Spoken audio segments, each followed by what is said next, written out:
What up, guys? The twins here, Lulu and Lala from 103.5 KTU, the beat of New York. And we've got some women, some Latin women power up in here. Yes, we do. We are with the award-winning, beautiful, talented Pau Pau. Thank you for being here. How are you? I'm good. Thank you for having me. Of course. Now, we're doing the Spanglish little remix here at KTU. Okay. Pues nada, super happy that que estás con nosotras. And we want to just start off what it means to you to be a woman in this beautiful music industry. Love it. It's my favorite. No, it's ups and downs for sure. I think it comes with its perks. It's a lot of responsibility, I feel like, but it's a huge honor to also be like in the industry, opening doors for so many women, as others have done for me.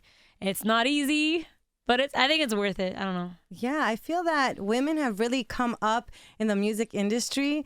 Specifically in like reggaeton. In the urban side. industry. There's been a lot of growth in like a really short period of time. What do you think has helped women in that particular genre? Like what are women doing different that now we have that power? I think there's not that they're starting to, but I feel like there's a lot more women now that are being unapologetically themselves. I feel like there's a lot more women that are like, I don't care what you want me to be.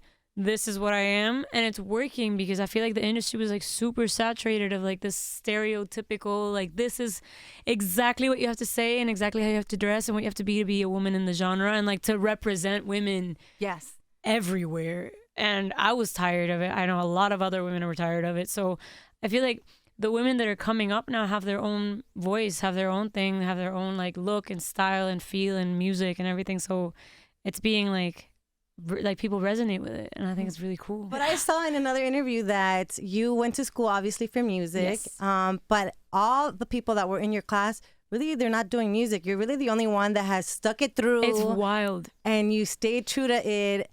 It's funny because we see it in radio too. People come in as interns. They think they're just gonna be on air. Like you really have to. You have to stick. You have to because it's not easy. It's a long run kind of thing, and you have to endure a lot of BS. I don't know if I can curse here, but you have to endure a lot of bullshit. Damn. At least you guys have each other. I feel like you can just rant to each other and be like, "Oh my god, what the fuck is this?" But I don't know. Yeah. How have you managed to keep going after all the bull that you have to deal with when joining, when being part of this business? It's been, honestly, I tried everything else and I was sad.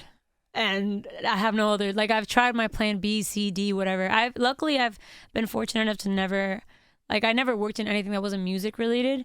But I remember like I spent time as a label executive and like as an A&R and doing internships and like being a songwriter for other artists, and I wasn't happy. And I was giving so much of my energy into dedicating into creating other people's careers and other artists' careers that weren't grateful for it. And I was like, what am I doing? Like, what the hell?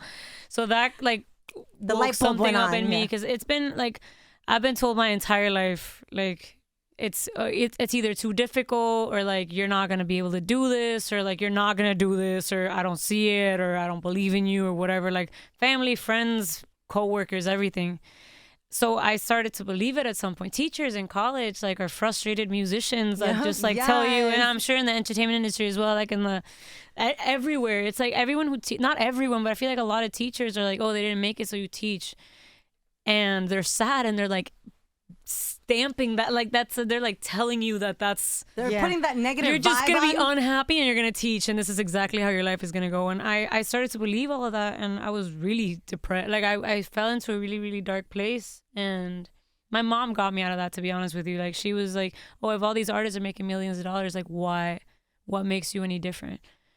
And I was like, no, because but that stuck with me and that resonated with me, and I feel like that's what got me through like the starving artist mindset. And like I don't know, I snapped at one point and I was like, no, like I'm done. And it was hard. It was a hard transition when you've been like convincing yourself all these years that I think that's you're the not gonna hardest make part. yeah, like actually taking that believing step. yourself and taking that next step. But I do feel like it's a fun ride though, right? Because once you know it starts working out, it is a fun ride. I feel like there's a rocky point in between when you're like, okay, but it's worth it. Like right now that I'm on like the other side of it, or just beginning to be on the other side of it, it's like this is sick, and I can't imagine myself doing anything else. So I'm really happy that I went through whatever it is I had to go through to get here, but it's really cool. And we're happy that you stuck it through. Me too. Because people are loving you. Your music is great. I Thank feel you. that women in the urban industry, in the music area, have now support each other more and more. Like before, I feel like pop, like it was the Britney Spears against Christina Aguilera. Seriously. And like we would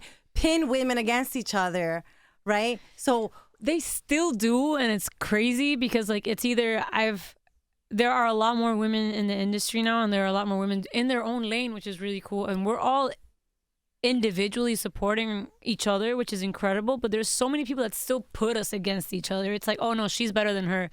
We're in completely different genres. Why on earth are you still comparing us? I feel like that's also like a cheap way of like doing publicity. Like let's do the old fashioned, let's pin them against each other. Literal.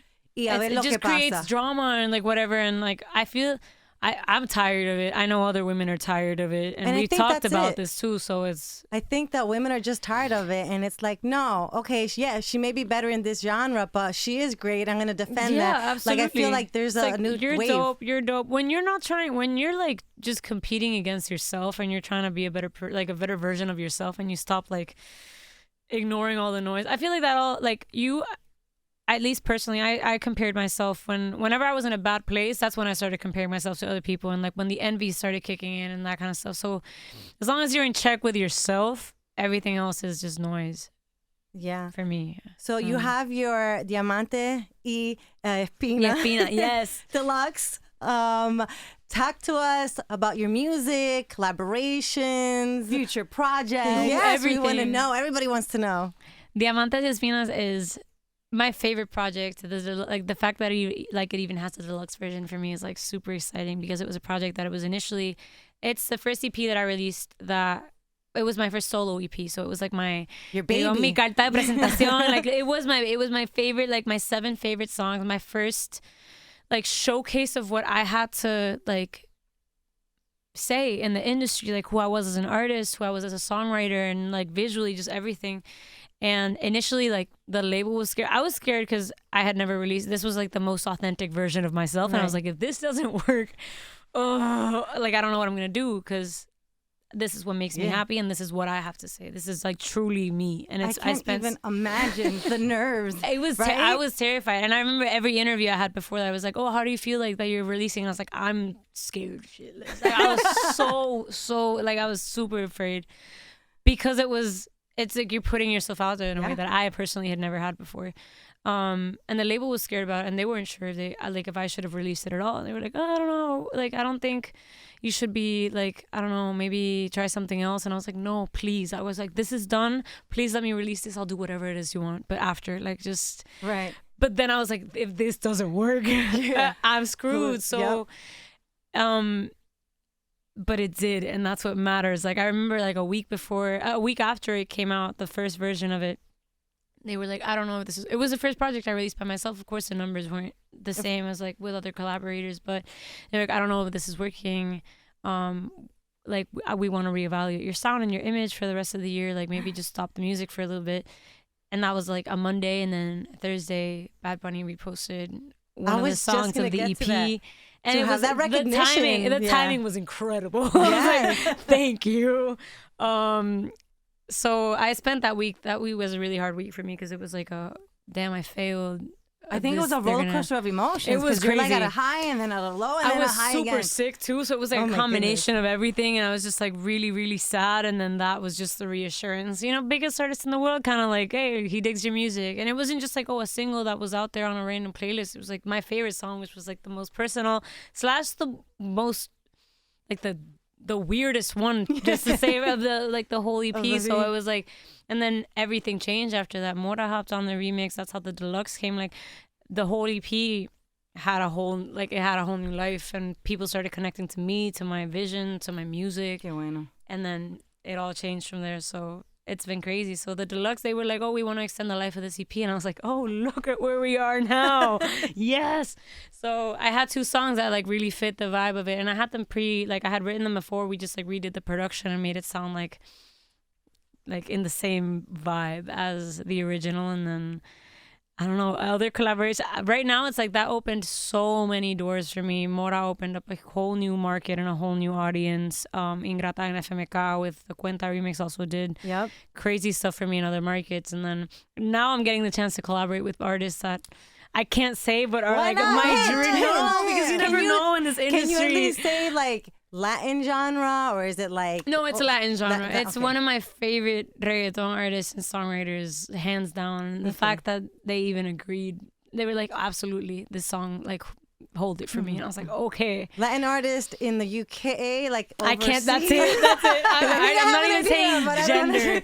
I don't want to jinx it, but I'm really, really excited that, I don't know, that it's working and that I'm like, Pero I is get it to like do my una music. mujer? No es una mujer. Okay. No es una mujer. I think It's I a know guy. what it is, but out of respect, I'm not going to say it. But it's okay. You don't have to say sorpresa. anything. But I'm really excited. I'm really happy that it's, I don't know, like it's happening and I'm getting like, I'm living off of You're this. living your dream, It and is. it's right in front of you, and it's. I can only imagine it's like a surreal feeling. It's wild. It also goes really fast and you're never like, Yeah. I don't have a lot of free time anymore, which is sick, but it's like, I get really few moments of like me being present and just realizing that it's like, And it's important to have those Ooh, moments. yes, it Because you is. could kind of get lost. And with social media now being so big. so toxic.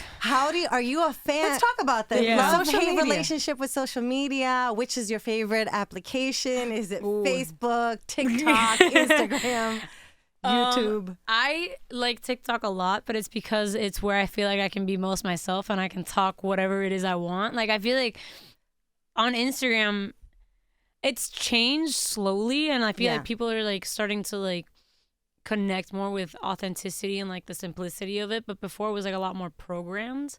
And I have like bigger artists who kind of follow me there, so I'm a little more afraid to just say whatever it is I want. So I use that on TikTok and pretend it's a different platform and that no one actually sees it.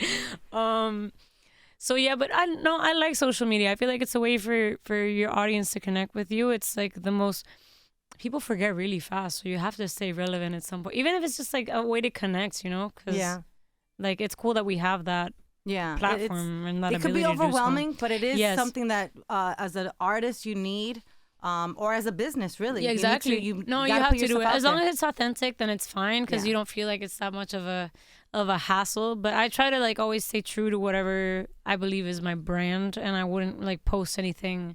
Like I can get all these ideas. Oh, you have to do this, but if it's not me, I'm not gonna do it. It's gonna feel awkward. People are not gonna. So it's, I don't know. It's connecting a brand and like it's creating a brand and just connecting to the people that follow me. in Now my you music. come from Miami. Well, Puerto Rico. Puerto Rico. But I've lived in Miami for 10 years. But we are now in New York City. Yes. Right? The biggest city I like it. in the States. I am being biased. I want to say the best city. What are your favorite places? Where have you been? Is this What do your you first like to time? do? It's not my first time, but I've never actually been properly. Like Like you've never been haven't- to the landmarks. No, well, I've been to the like the tourist landmarks, but I've never had a local just like tell me you have to like eat here and go here. So I can't wait to do that, and I don't have time to do it in this trip. But I need to come back and be like, where do I definitely eat? There's a lot of art here and culture Yes. and like food from all around, and I'm a huge foodie. And like clothes that you definitely can't get in Puerto Rico. So it's one of those, like, I just want to experience it, like the hidden gems of it that I just haven't been able to. But I love it, and I Next love the trip, weather we gotta too. do that. Please. We'll take you around and show you all the hidden gems. You're here for Fashion Week too? Yes. Is this your first time attending Fashion Week, one Yes. of the shows? What are your expectations? I have absolutely no idea what to expect. Like, no clue. It can be outside, it can be on a street, it can be in a, no clue. But I can't wait. I'm really I excited. feel like I'm you're just gonna enjoy it. yeah. I don't know what it is. Like, it's truly like a new world to me, and I love fashion, but I'm like new to the formality of it per se, like specific brands and like creators and designers and all that stuff. So it's a lot to take in. Is there a specific like brand or person or thing that you kind of gear yourself towards your own style? I'm trying to think.